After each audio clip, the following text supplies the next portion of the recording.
as we go.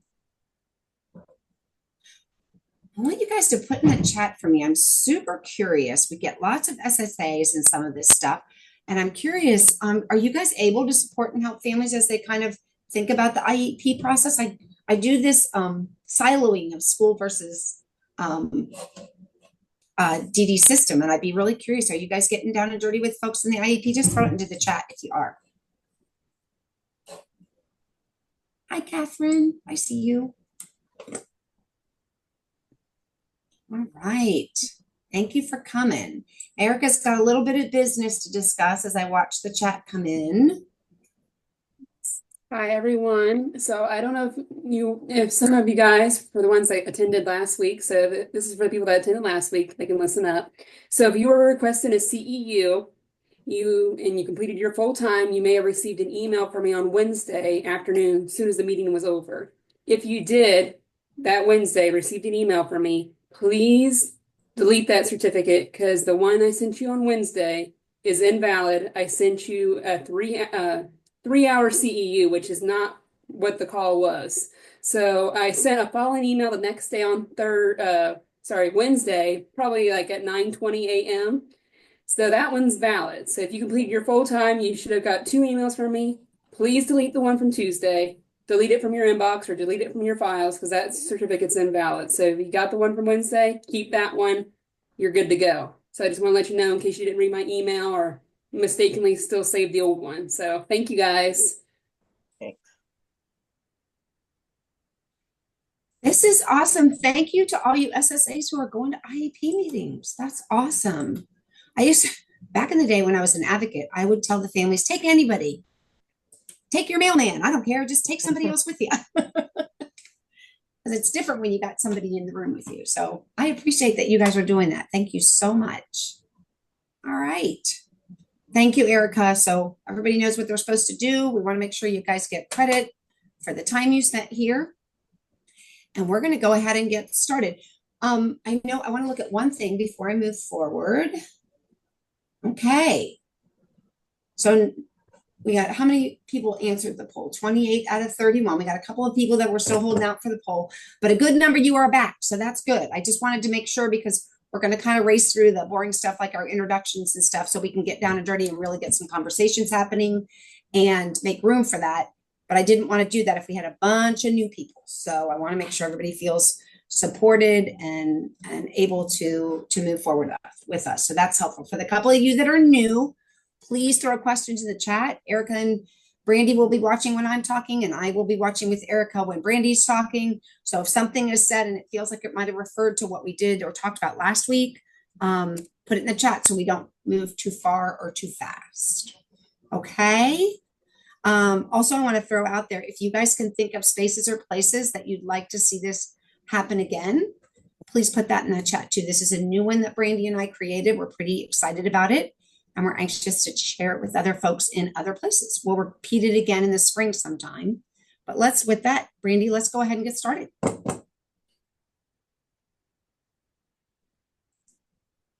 You there? Yep, I'm there. Go ahead. So okay. You go ahead and take it. I'm going to start. Slide to you. Okay. All right. Well, welcome to Charting the Life course and the IEP and Belonging. This is a second event in a series. So, yeah, sorry to interrupt you. You need the slides that they're not showing. Oh, goodness gracious. I'm so sorry. Sorry, I didn't know if you were going to do like a magic trick or something and, pop them up. I'm not beyond a little magic, but thank you for cluing in on that one. Yes. All right. So, hello and welcome. And this is the IEP and Belonging series. It's the second part of the two-part series. We are going to, if you would like, those of you, there's only a couple of you here. Erica, if it's easy for you, would you drop the link to the recording for the first one for the two folks that were not able to attend or the couple of folks that maybe didn't attend the last one? And that way we can, do you have that? Because if you don't, I do, if I can access my chat. I got it. It's coming shortly. You're awesome. Okay, I lost my chat. So I'm glad I got to pull that back. I'm going to go ahead and end the poll. Sorry, guys. All right, let's get started. But I want to make sure those of you that weren't here last time were able to access that and catch the first part of that. So real quick, we are part of a national community of practice around supporting families. It comes out of the University of Missouri, Kansas City. And we are always, whenever we're presenting here out of the Family Resource Network of Ohio, we're basing our presentations and sharings on those 8 principles of the Charting Life Course framework and tools. Let's see. Where are we? Brandy? You want to jump in here or you want to keep going? Yeah, I can jump in. Okay, go ahead. Yep. So once again, Charting the Life Course trainings are provided by the Family Resource Network of Ohio. And so it's officially the hub for Charting the Life Course. And thanks to our generous sponsors, the Department of Developmental Disabilities and also the Department of Education and Workforce, we're able to complete and have these trainings for you guys for free. And there's lots more trainings that you can see, of course, on FNRO website as well.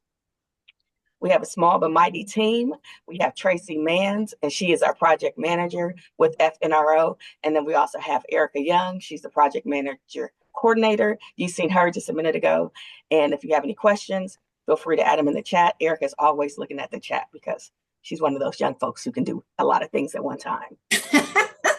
Thanks to both of them. Ain't that the truth? All right. Once again, my name is Brandy Muhammad, and I work with the Ohio Coalition for the Education of Children with Disabilities. And I'm also contracted with the Family Resource Network of Ohio to do what I do here. I would love to share more about myself, just really quick. Adding to that, I'm also a mom of 3 amazing angels. Let me say that. 2 are exceptional. My 2 younger ones are exceptional students. So I know the journey and the process of special education, how that looks, how it's been, how it's going. And still, as they're older, that transition process as well. Celia, please share about you. So I am Celia Schlemmer. I'm a family support coordinator down at the Cincinnati Children's Hospital. I sit in the Division of Developmental and Behavioral Pediatrics and work for the University of Cincinnati Center for Excellence in Developmental Disabilities, which both NYSONGR and UCU said are Centers for Excellence, and we're part of the AUCD National Network. I'm a mom. I'm a mom of 4 great kids, the oldest of which I say always affectionately brought me to this work.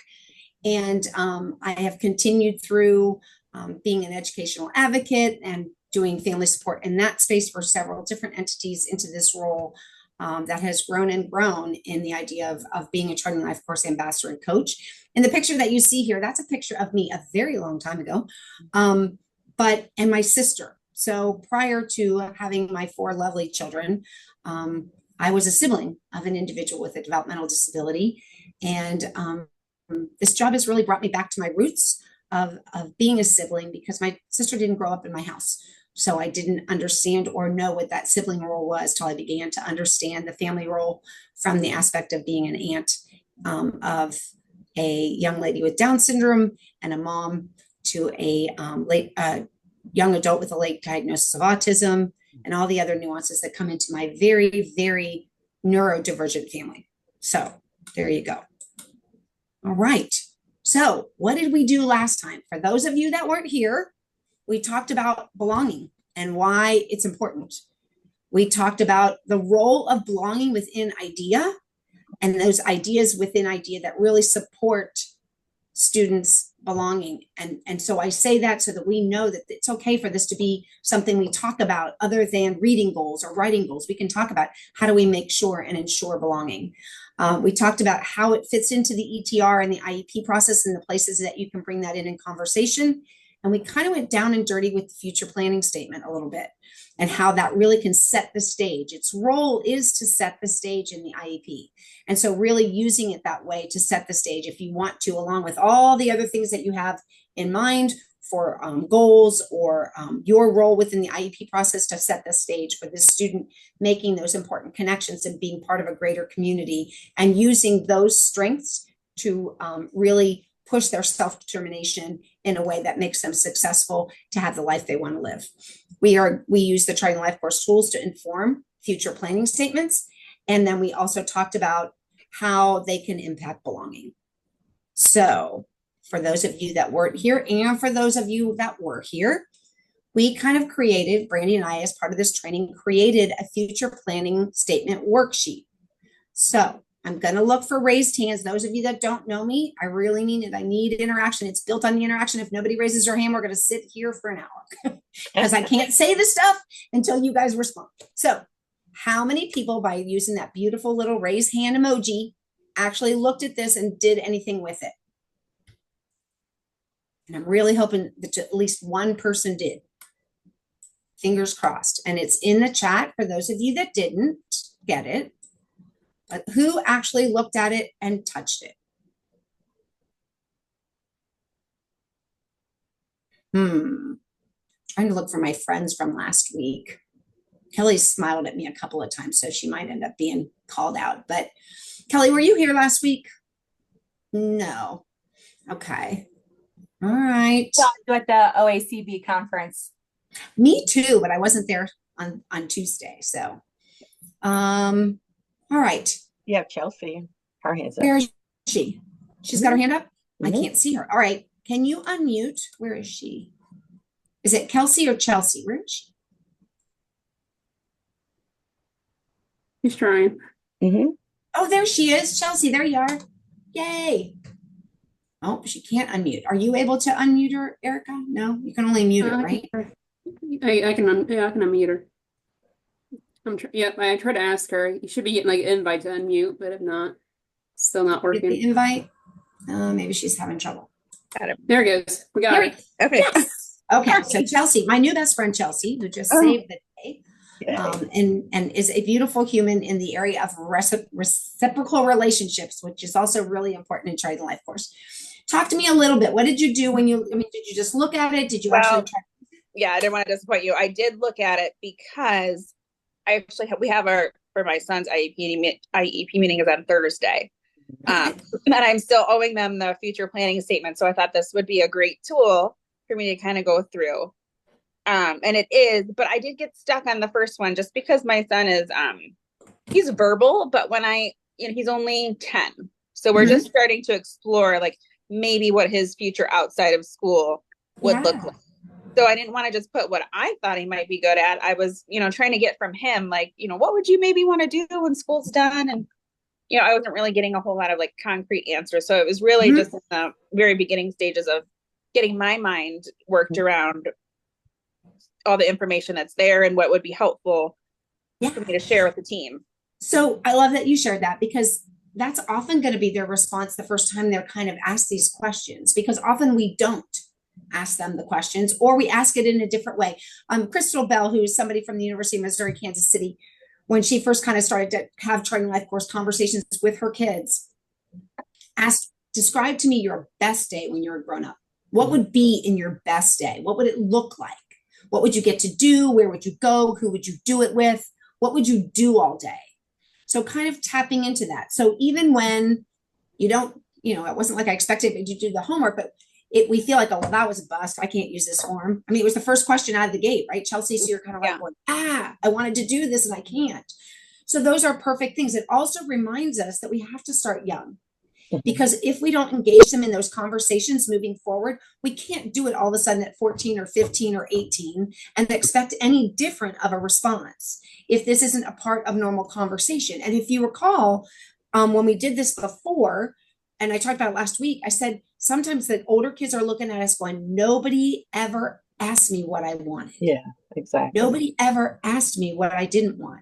So, so that can be something to really think about. But what we did was we created this form, and you guys got it in the chat, where it starts to take that future planning statement and ask questions in a way that you can start building belonging.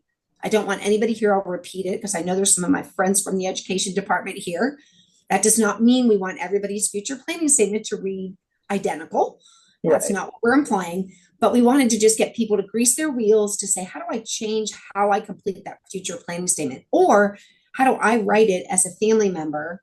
Or how do I work with the family to create it in a little different way that it really looks at belonging and how we move along a trajectory in that future planning statement. So I encourage you to take a peek at that. I'd love any feedback from you. Like I said, we're just playing around with different ways we can try to have these conversations. And in 2024, we're really good at filling out forms. So I figure if folks don't have time in meetings to sit and talk, this is another way to bring that conversation in. Brandy, you ready to jump in? Yeah, just really quick. I was just going to add too. So I know you said your son, Chelsea, is verbal but nonverbal, maybe somewhat. Maybe suggestion might be or something to consider. Even just having different pictures to show him, and he could just like point to them, and you can kind of talk about what you might what he might like and what he doesn't like. And then another example could be, in addition to that, just kind of figuring out what he really enjoys doing.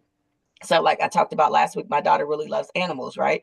So I know, at some point she wants to be a veterinarian, but for years she's always wanted to be, playing around with animals and pets and etc. And so that kind of helped me through that process. The last suggestion I would give is when I did this before in some of the other tools with my colleagues, I used them as an example, like, hey, Barb made me do this with you, or Celia made me ask you these questions, versus saying, hey, me as your mom, I want to know these answers, right? I put it off on somebody else. Sorry, friends. That's a good one. But yeah, just a thought suggestion, because my children are older, but for sure, it still helps. It does. Yeah. All right. I saw in the chat, Richard, I love that you're doing that. Keep me posted on what you see. I would love feedback and ideas that you might have to expand it or play around with it, but I love that. And then Catherine said that number 5 gives the IEP team a great roadmap to create transition services and how to measure success for those goals. And then maybe we'd end up tapping into the transition section of the IEP early. Wouldn't that be cool? Mm-hmm. That'd be one of my favorites. So, all right. I know my enthusiasm is kind of sappy, but I get pretty darn excited. All right. Okay. Ready? Is this you or is this me? Yep, it's me. Okay, go. So now we're going to talk about present levels of academic achievement and functional performance. We have acronyms for everything, so there's one for you right here.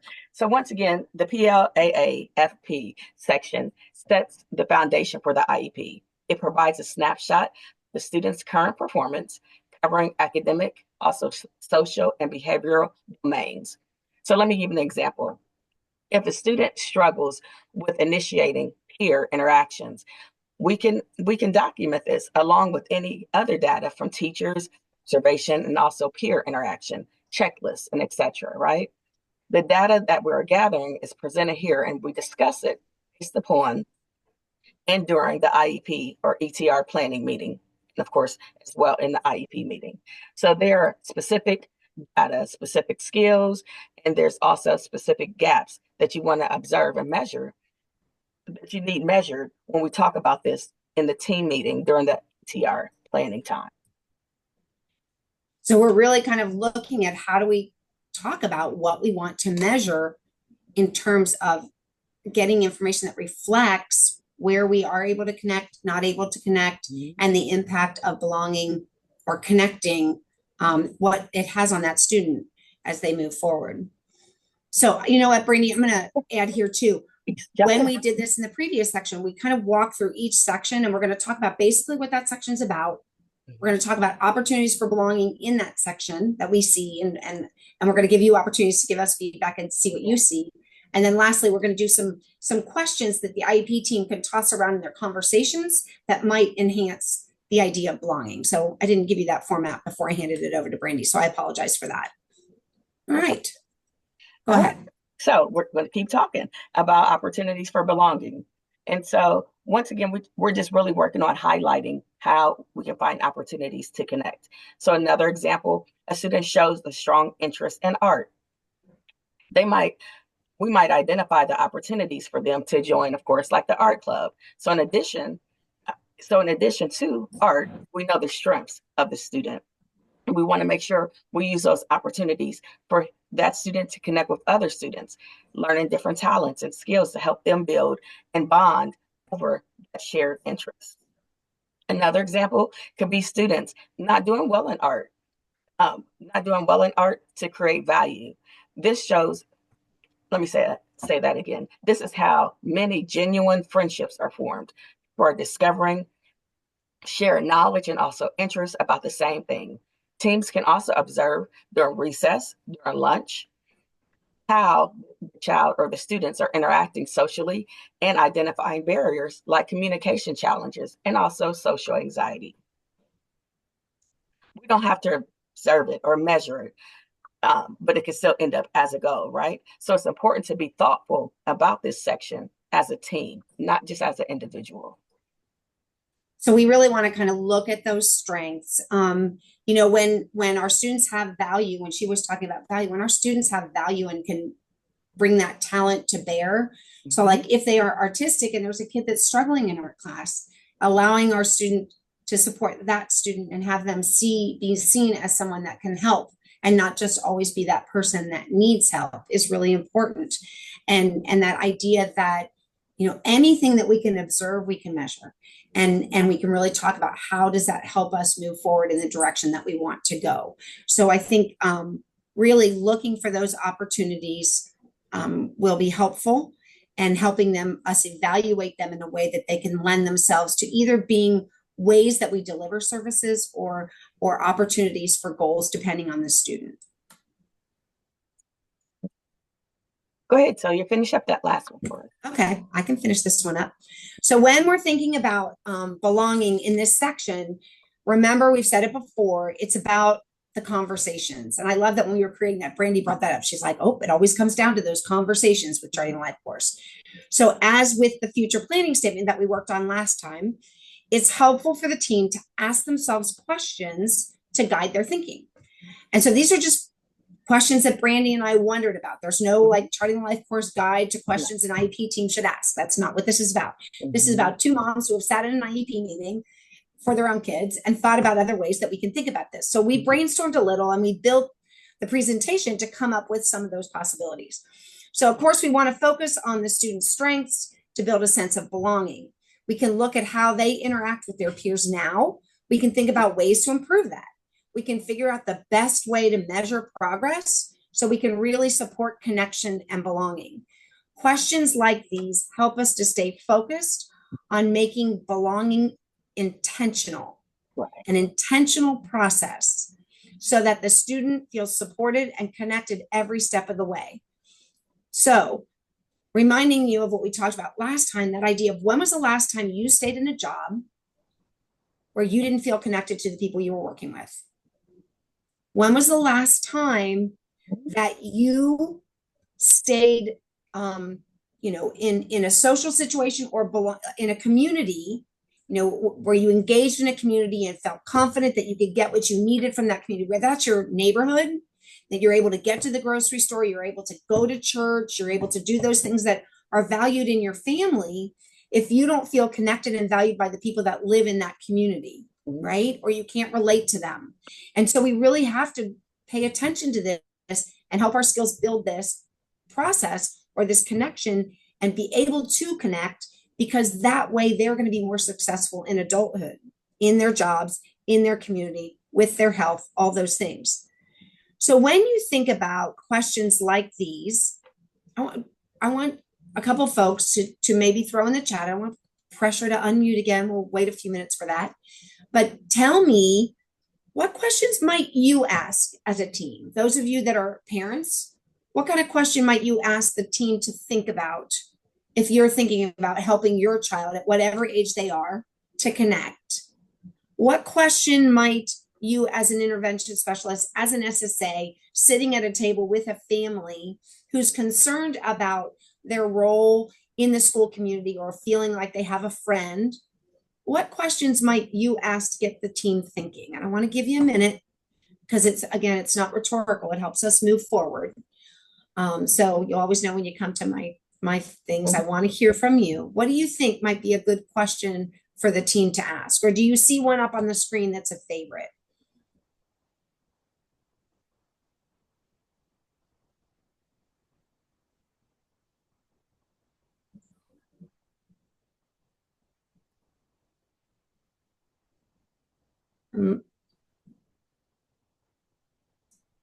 Come on, guys, help me out here. Maureen typed in the chat. Did she? Let's see. Maureen, I was seeing you and I was like, oh, I might even call on her. So I'm glad you did that. Thank you, Maureen. She asked students from the general education classroom. Let's see. I asked what students from the general education classroom typically reach out to my daughter. Who does she gravitate to? Who gravitates towards her naturally? Right. Those, you know, I love that. So we're asking who they're already connecting with, right? Kelly says, I asked my child who my child eats lunch with, and that's one of my first questions. I love that. So I'm curious, as you do that, and as you think about that, what's your logic? What's your hope in that? Is knowing who they're already connecting to with. What do you do as a parent differently when you see that? So let's say they, oh, she always is eating lunch with Celia. Oh, I always see her checking with Brandy on homework. Kind of where does your head go as a parent in that? I think for me, I can speak to our situation. For me, it's I want them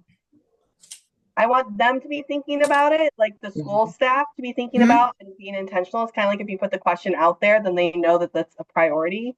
And so asking who do you see? Because I don't want my daughter just to have her only connections being with the staff.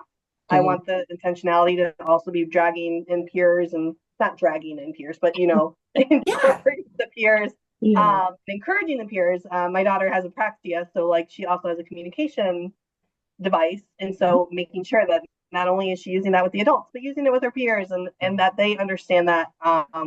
So she has peer advocates that know her, and it's always a conversation at the end of the year when they're looking at placement for the following year. I always bring it up and say, hey, those students that she's connected with, if we can ensure that she's also maybe having some of those students in her future classrooms as well, so that there's that consistency and somebody who knows her. Because we live in a pretty big district where it can get mished and mashed quite a bit as far as like new students every year that are in her general ed classroom.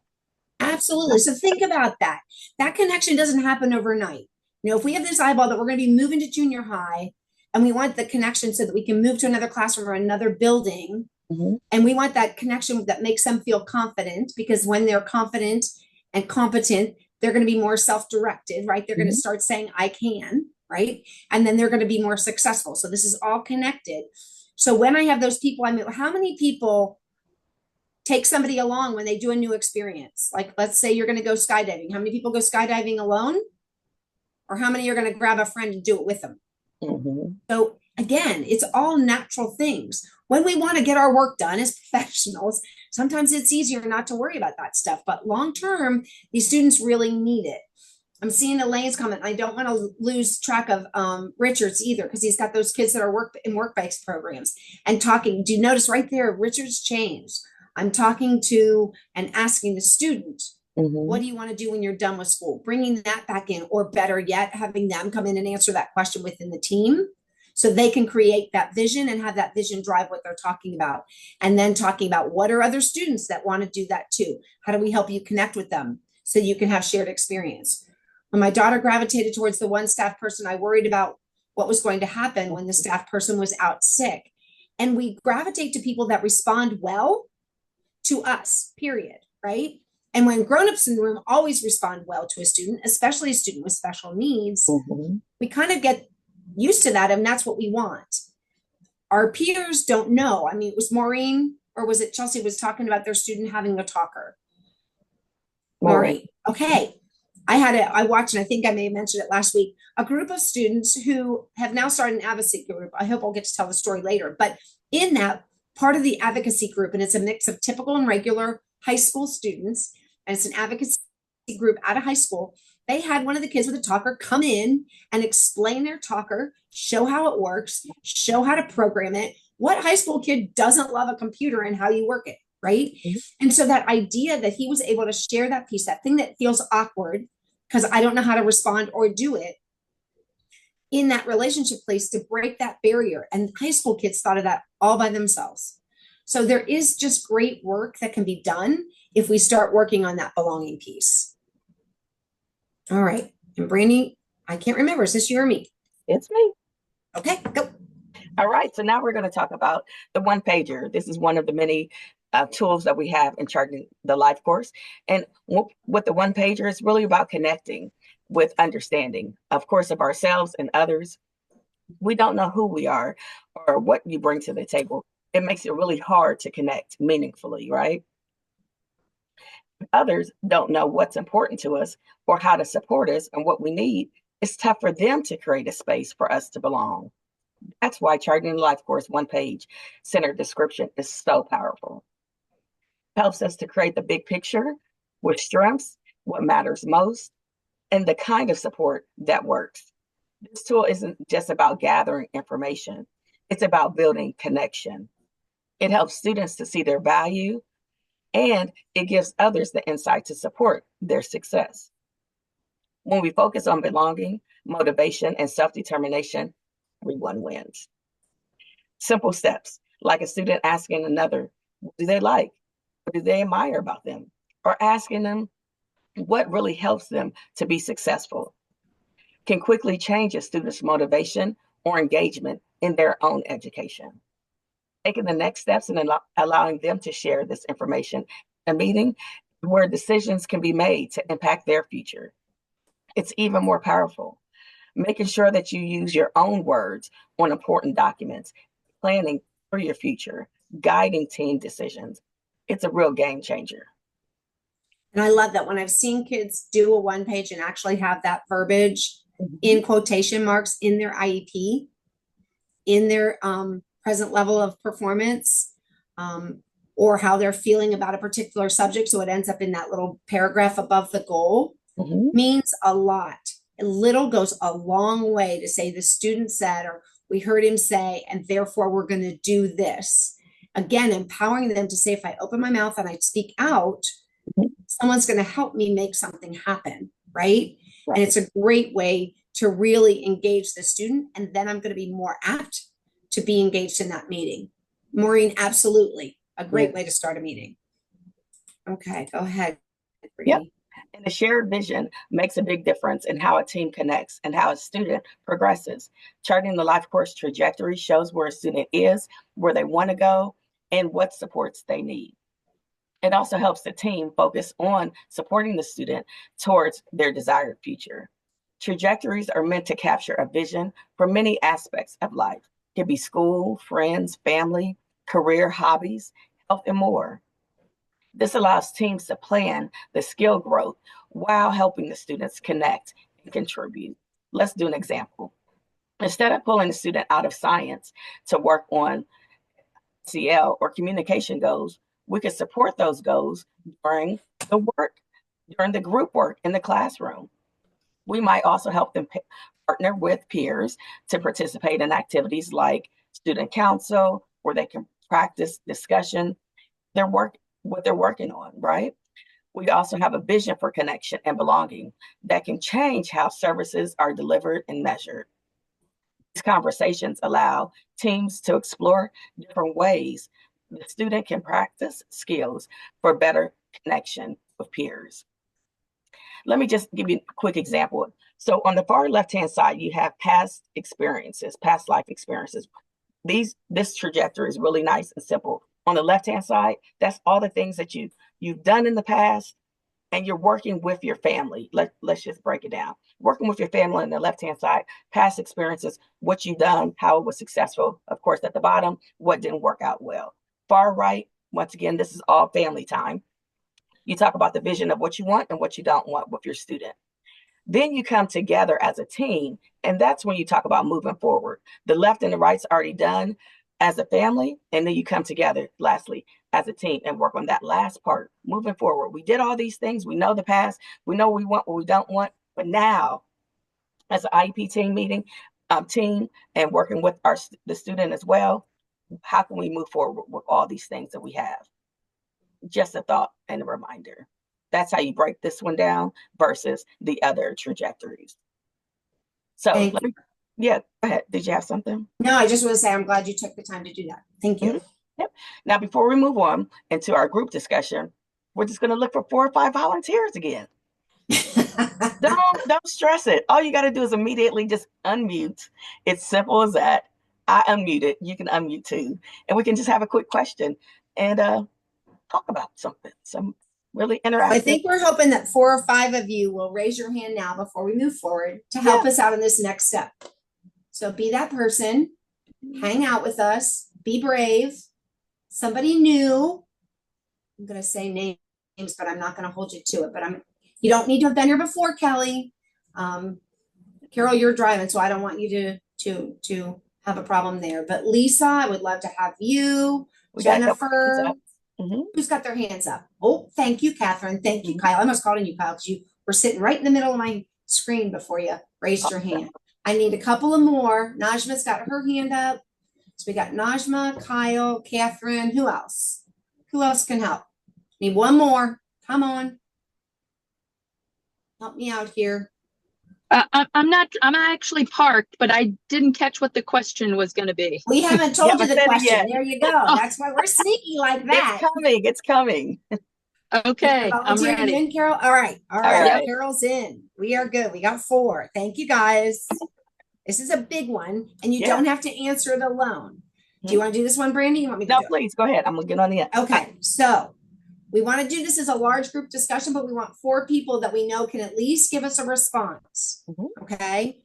So how do we gather this data that we've talked about? Like it's so easy to get to identify those opportunities for a student to connect or uncover gaps in their ability to connect that would then better their movement on all their goals if we're able to tap into it and change that little bit.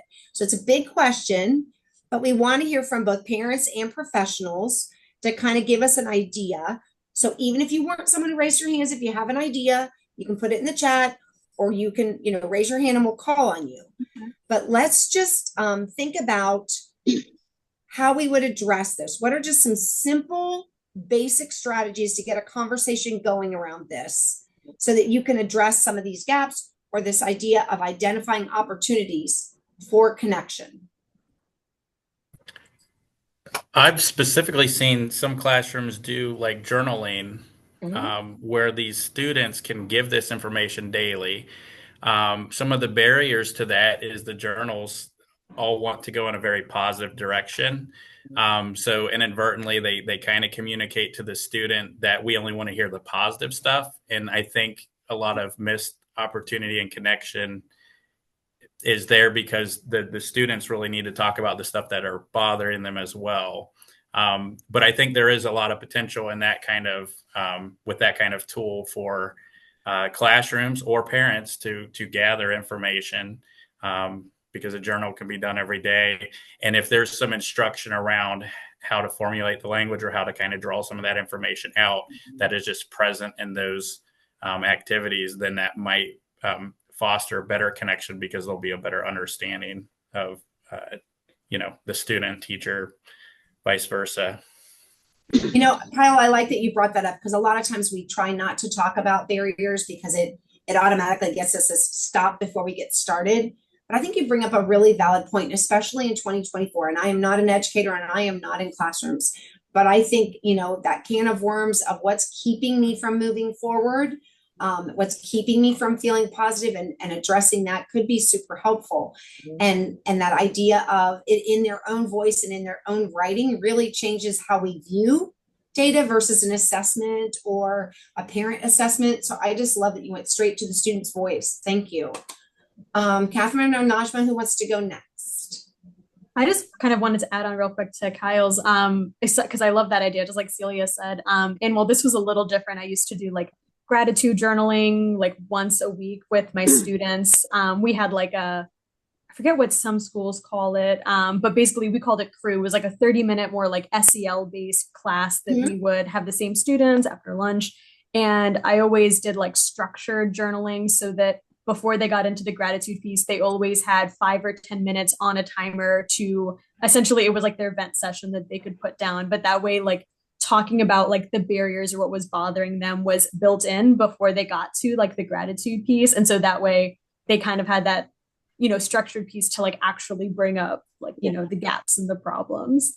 But yeah, and I'm always hesitant to give, teachers in general, like one more survey to complete. I know that, in the school system, we already have a hard time getting those back sometimes when we slip them into teacher mailboxes. But I think something that could be really interesting with this when thinking about our baseline data, just like some simple questions we might be able to ask staff members surrounding, the like almost always, never, always kinds of survey questions. Like, how often is my student talking to peers in unstructured settings when it's not part of an assignment or some sort of classwork that they're doing, right? What is the ratio of staff engagement versus peer engagement? Some things like that. Absolutely. I love that. The Likert, isn't that called the Likert scale? Somebody tell me that. Is that what that is? I know I've heard that term turned around, but that sometimes, always, never. I think that's what that is. But no, I love that. I never thought of that. But that idea of just kind of how often are we seeing it? And I think back to Maureen and Chelsea's kind of saying, I want to know what my kid's doing. I want it. And you know, when we ask those questions over and over again, sometimes it can sound like we're addressing things that we think aren't happening. But I love that idea. That's really cool. Najma, go ahead. Oh, you're muted. There you go. There you go. I am muted. Hi, everyone. So for me, actually, I will kind of piggyback on two of the things that's already mentioned is that I want to talk from the point of view of the students that I've used the tools with. And one of the important thing is in this page, if you look at it, is what I don't want. And sometimes, especially in a multicultural families, which is where I deal with the most, is that I don't hear what the student don't want. I hear what the parent don't want. And then the student feel like they have no voice. And so that is when I feel like this tool becomes a powerful way to collect data. And that data helps the parent because now you hear the student say, I don't want this for my future. I don't want this for my future. And they write it down. And then the parent look at it and it's different from what the parent wanted for the student. So now you got a conversation that needs to start between the mom and the student because it seemed like the parent, they want the best for their child, but they never heard what the child really wanted. And so once you have all this data collected and you share, and you even within that meeting, that family meeting, you see that conversation that starts. And now we're looking at not only what the parents want that, and when we talk about barriers, for a cultural barrier, I see that the parents doesn't want the child to ever move out of the house.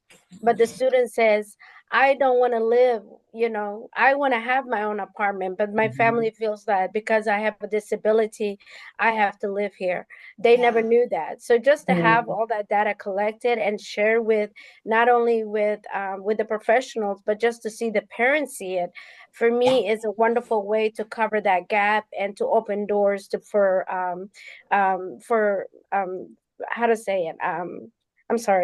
how to open the door for open communication so everybody knows what is that the student wants. Because it's coming down to those we're talking about a human being. Yeah. Oh, I'm sorry. Yeah, it comes down to those conversations. Carol, do you have something to add? I'm going to give a little different spin other than all the investigative part.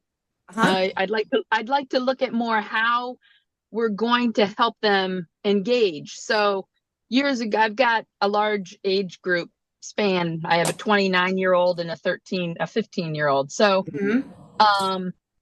one of the things with my first child's school, I feel they did very well, was they would have all the kids write something about themselves on a piece of paper and then crinkle it up and throw it in the middle of the room, mix it all up, and everybody takes one and they try to guess who wrote that information. And I just think it's a really amazing way for the kids to get to know each other and even find out interests, because I feel like in the classroom, 99% of the time, the kids are hearing, be quiet, don't talk, sit down, do your work. And they can't learn, they can't figure each other out. And this really hits home for me right now because my 15-year-old, I didn't realize until recently, has not been well socially. So it's really important. It is important, and it's important that we pay attention. Carol, you and I have had similar journeys, and when you find out at that age, it's like you're scrambling to try to, because it's a really important age to be connected. So those of you that work with or have younger kids, push this conversation sooner.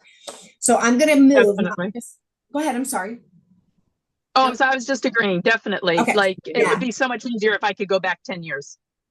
Well, and you know what? We'll keep moving forward. Don't worry about it. We'll get there.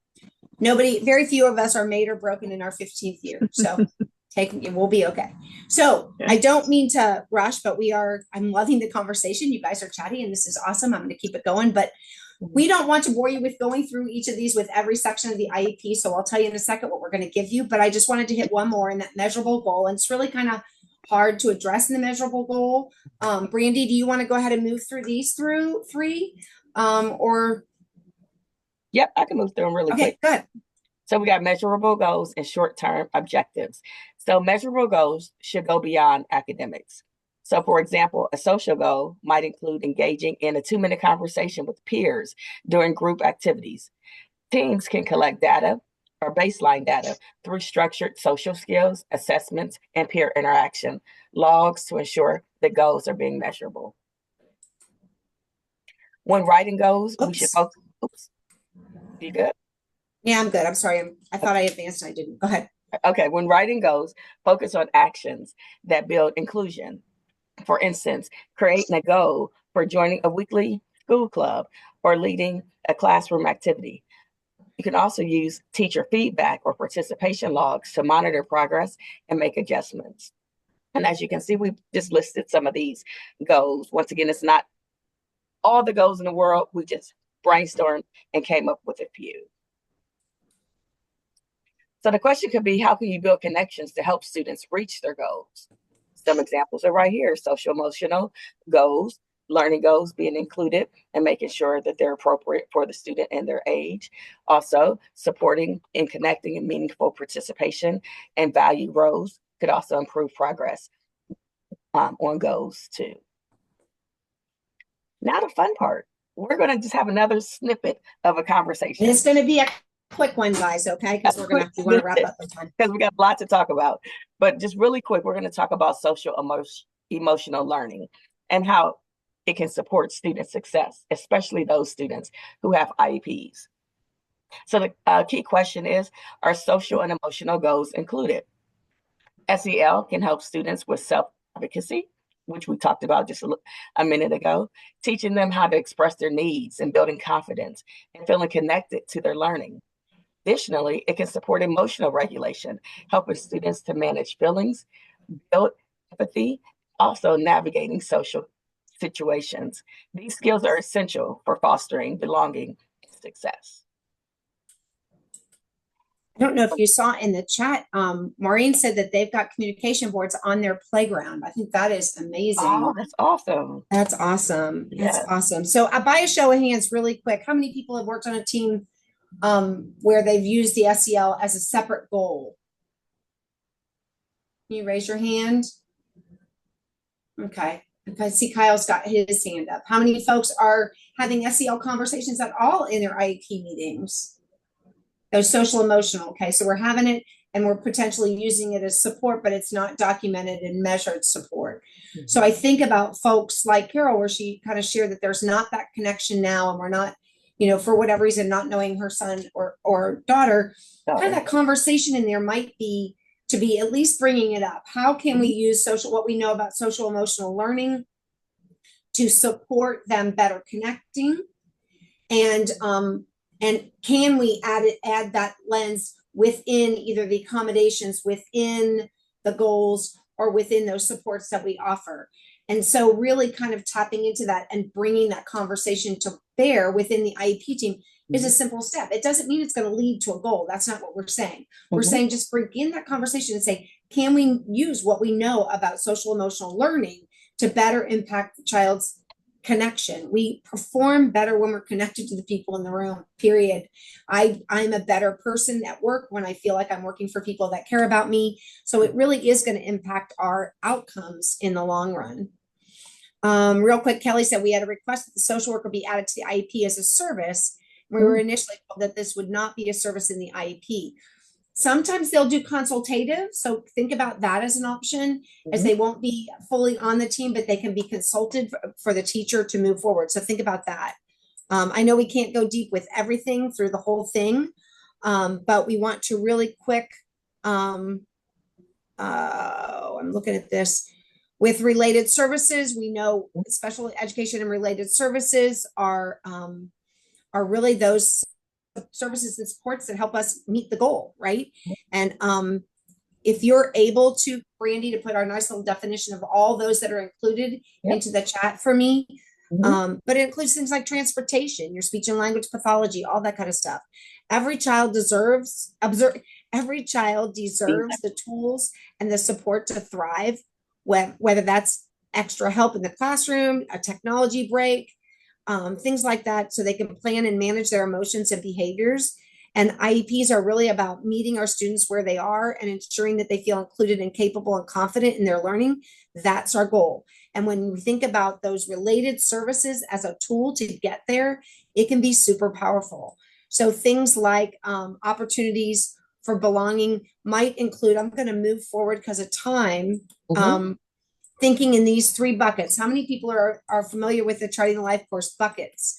We have 3 buckets of support that are pretty common: goods and services, connecting and networking, and discovery and navigation. So we know the goods and services bucket are things like our direct therapies, those related services, special, behavioral goal. Those can be goods and services. When we don't feel like that's appropriate, I'm going back to kind of what Kelly was saying, we asked for the service and the team didn't think that was appropriate. But what can we do in the connection and networking bucket? So what are we doing with our time in the general ed classroom? Are we using extracurricular activities and bus time and really being mindful of how we can help them connect there? Or that discovery and navigation, what can we help the family know more about or the student know or learn that is going to help them better in these areas? So when goods and services, that's a great place to get help and support, but we can also work on discovery and navigation as a way to bolster up our success and outcomes in this area if it doesn't become a goal. So we can go deeper with buckets to really talk about how we're supporting them. Yes, we can do this in goods and services, but we can do this by helping them connect to a student, or we can do this by helping them learn those social emotional skills. Just helps us map out what we're doing as a team. But ultimately, we want to set up services in a way that it helps everybody, the teacher, the staff, and the students. We want to work together to support the student in feeling connected and being able to learn and grow. How do these services help the student build a positive relationship with their classmates and the adults around them? Do the services take into account what the student is good at, what they enjoy, and what they care about so they can stay motivated and engaged? Or how might we make sure the student gets to practice new skills with their peers to boost their confidence and really feel included? And that really is going to change the outcomes of how they move forward on their goals. This is a lot to cover. As I said, we created this beautiful little document so that you'll have that information across. So it starts with those key elements, the guiding questions, and the opportunities for belonging in each that we just thought about for each section of the IEP. So you'll have that, and she'll drop that in the chat for you, and you'll have that. But I'd love to hear more if you guys play around with different ideas and how you do that. But it ultimately is that all people can live, love, work, play, and pursue their life aspirations in their community. Brandy, you want to show them how we did this, what we did with this, and how we created just a deconstructed trajectory? We got about 2 minutes. You want to try that? 2 minutes or less. Yep, go for it. I'm a pretty fast talker, sure. Yeah, so what we did was they had the trajectory you saw before, basically the same thing. On the right-hand side, it has what you want, what you don't want. And then on the left-hand side, it has steps that you can just fill in, information on how you want to achieve, whatever goal that you're striving to reach towards. The really important thing is, as we said already, when you talk about what you don't want, sometimes that's just people can share what they don't want a whole lot faster than what they do want. One thing I did with my daughter, as I told you guys before, the youngest one, we put down what we wanted, what we didn't want. For me, for her good life, I wanted her to live at home forever with the family and let's live and have a good life. For her, she doesn't want to live at home. That was some key things that we didn't know. We didn't have conversations around until we got into Charting the Life course. Of course, I use one of my colleagues as an example. And then with this one, you could just add on the blocks, just fill in, the different. Yeah, so we just deconstructed that trajectory that you saw because we love thinking in the trajectory. You don't have to. Oh, you need me to zoom. I see you up there, Kyle. So really what we did was we just took the questions we wanted to ask. What's your vision for a good life? What are my short-term goals? What would I want to do to enhance the IEP process, document, or services to enhance belonging? What are the things the IEP team and the student could consider? So there's so many ways to use these tools. So if filling out a trajectory is what you want to do, deconstruct it. What questions do we want to ask that help us get to that vision of what we want? What questions do we want to ask to move across that vision of what we don't want? And so it really just is, when we say it's a way of thinking, really super important. You'll get this in the chat. I just had created a trajectory for someone, with someone, not for someone, with someone around connection and belonging, and what she wanted to do to feel more connected and become a better community member and create reciprocity with the folks in her community. And so you can do simple things like that. It's a regular trajectory, but we did it for belonging.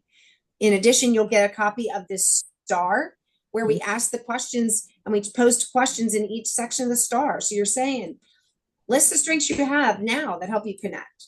List the strengths you want to develop to help you connect. List connections you have now. List connections you want to develop. List ways you use technology now to connect. List ways you want to learn or be able to, new ways. List ways and resources in the community that you use to connect. List new resources that you might use to connect. So again, same kind of thing. We're going to do one last thing. We got 3 minutes to do it, ladies and gentlemen. And I was excited. Brandy's going to run this one. Go for it. All right. So this is one of my favorite things I saw Celia do a couple months ago. She just asked, you can put it in chat or you can unmute. Once again, we only have a couple of minutes. Just put down or tell us one thing that you liked. What did you learn? And LEAP. And LEAP is what you're going to do next. So for example, with LEAP, last week we talked about the worksheet. Are you going to do that for next week? I mean, we won't be here next week, but will you do that for the future? Just share just a couple of things, what you liked, what you learned, and what you're willing to LEAP to do next. So we're going to take 60 seconds. I want you to really think of it. What did you like? What did you learn? And what's your LEAP? I would love for your LEAP to go into the chat. What's the one thing you're going to do because you were here? What's the one thing you're going to try because you were here? I would love to see at least 10 or more things in the chat of people sharing what their LEAP is, because your LEAP is going to make someone else brave enough to put their LEAP in. So you're going to be exactly what we said. You're going to model that idea that when I feel connected and I do something because I feel connected, I am braver and stronger. So everybody put a LEAP in the chat. We got some LEAPs in the chat. Yay. You want to read those? Okay, so yeah, you're doing great. Okay. Oh, we got a long LEAP from Marie. Maureen, I want to hear what happens afterwards. That's great. Handouts. Celia, I don't know if Najma still has a question, but her hand's been raised for quite a bit. Oh, I thought it was still up from before. Najma, please. I don't know. I just wanted to see. I just wanted to, I know that, I think it was Kelly. I don't want to mispronounce her name. It was like a long conversation, but it was regarding how can you have social service being part of the added to the IEP. I just wanted to add it to ask and maybe to just give a little bit of advice for somebody who's been doing this for a while. Is she connected with her county board of DD? And if that's the case, then the coordinator can be part of the IEP. It can be, there is a place where you add to that. So I just wanted to, and I think I wrote in the chat, but I wasn't sure if she got it. Okay, thank you. Whoops, I didn't mean to switch slides. Whoa. Oh, goodness gracious. We got all kinds of things going on now. I spun. All right. It recognized it, so it stopped spinning. I love what you guys did. I want to thank you. Thank you, Najma. I want to pull up one last slide so that you guys know how to reach us. I hope everybody enjoyed this. I hope it was helpful. I know it was a lot to cover. I don't know why there it is. But I really, really appreciate the input. I'm really trying to make sure that we get your voice in these, especially those of you that are still in the room. I know the tools really well, and I know my personal experience, and I know what I'm hearing from educators, but I love hearing it in real time here. So I want to thank you all. I hope you come back to the next things that we do. There's all kinds of things happening at the beginning of the year. and into the, we have a new family series. Family members that are on here are folks that are supporting family members. We have our family implementation series will be going on in January again. We're going to do a whole thing. So we did connection in October. We did belonging and IEP in December. And in February, we're going to talk about building your own personal networks. The idea of building that circle of connection that supports you moving across time, the person with a disability, their family, and works with all the folks that support them. So we're going to talk about building personal networks to have that supportive team as a family. That's beyond just you. A lot of us, when we do this work, we realize that we're doing it alone as partnering with our families, but we need help and support. Any questions? Any comments? I'm reading these things in the chat. I can't wait to hear more from all of you. I'm sorry we went a little long, but does anybody else have a comment to add before we take off? This one was a long one. It was a lot. We had big vision of what we wanted to accomplish. I hope it didn't feel too rushed. You'll have the slides. We're available for questions. And again, it's our first time through. We'll do some adjust, but if you take the time in that comment section of your evaluation and give us some comments so that we can adjust this a little bit, because it is a work in progress and I can learn best from all of you. So I look like I'm not looking at you, but I am. You're just over here because I'm looking at your faces are on a different screen. So if you haven't answered the polls yet, I asked if you guys want the handouts and just want to see if you want them emailed to you. So if you want to say yes or no to that, be greatly appreciated.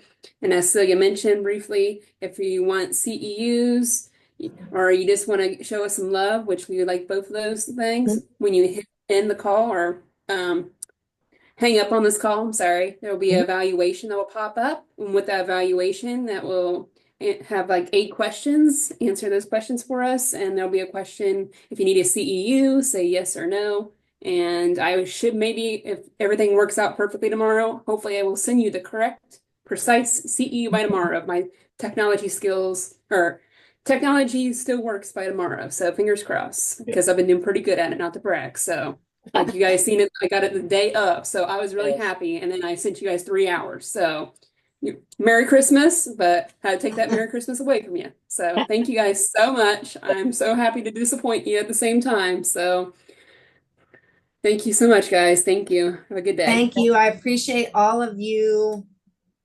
Thanks you for everyone. coming. Good to see you, Catherine. Thank you. Yeah, I'll good to see you tomorrow. too. Yeah, Thanks for their engagement as well. That was awesome. yeah, that was awesome. Thank you.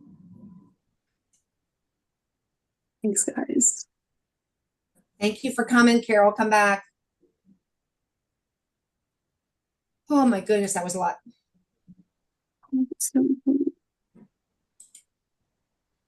We were ambitious, and those that did talked a lot. And that's good. I don't want to